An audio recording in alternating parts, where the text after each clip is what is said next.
Le but de cette animation est d'identifier les 4 émotions de base, d'identifier ses émotions et celles des autres, de reconnaître les comportements en lien avec les émotions, d'évaluer l'intensité d'une émotion et enfin, gérer ses émotions.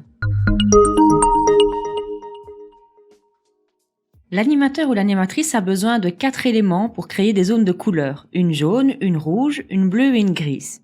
Cela peut être un tapis, un cerceau, de grandes feuilles de couleurs.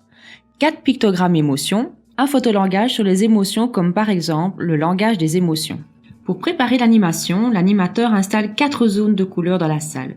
Nous utilisons ici les couleurs symboliquement attachées à ces émotions. Le jaune pour la joie, le rouge pour la colère, le gris pour la tristesse et le bleu pour la peur. Pour identifier les zones, on y dépose le pictogramme de l'émotion associée.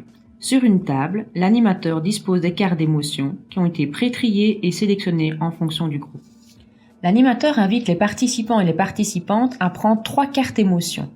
Il demande aux participants de les observer afin d'identifier l'émotion. Il les invite ensuite à aller les placer dans la zone de couleur correspondante. Ce jeu se poursuit jusqu'à épuisement des cartes. Ensuite, le groupe se déplace d'une zone à l'autre pour découvrir chaque émotion.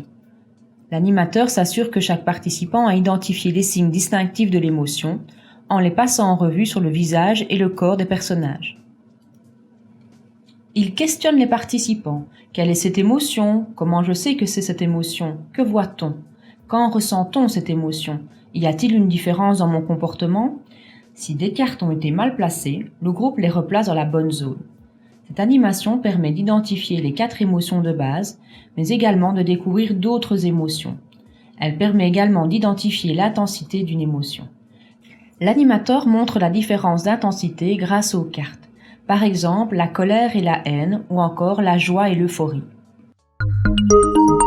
Le choix de réaliser cette suite dépendra du niveau de compréhension des participants et de leur intérêt. 4 émotiomètres et les pictogrammes intensité des émotions.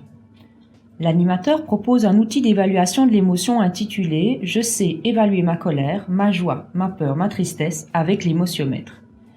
L'animateur met devant le groupe 3 pictogrammes par émotion. Les participants doivent replacer ces pictogrammes dans l'ordre d'intensité sur le thermomètre. Par exemple, la joie. Ensuite, l'animateur vérifie leur compréhension et leur demande des exemples de situations vécues pour illustrer l'exercice. 4 fiches gestion des émotions et des pictogrammes gestion des émotions. L'animateur interroge les participants sur la gestion des émotions au départ des exemples qu'ils ont donnés lors de la partie émotiomètre. Comment as-tu réagi? Était-ce la bonne réaction? Que ressent-on dans le corps quand l'émotion monte de plus en plus? Et comment faire pour ne pas que ça explose? Individuellement, chaque participant va réfléchir à ses besoins, ses propres solutions pour gérer ses émotions. L'animateur échange avec eux et leur propose une série de pictogrammes pour illustrer les solutions, comme écouter de la musique, s'éloigner, aller dans sa chambre. Les participants accrochent les pictogrammes qu'ils ont choisis sur la bande velcro. Attention, l'animateur doit choisir préalablement les pictogrammes solutions qui sont réalistes et réalisables dans le contexte de vie des participants. Pour clôturer cette animation, vous pouvez personnaliser les outils des participants. Vous pouvez les prendre en photo quand ils jouent les expressions pour illustrer leur propre émotiomètre.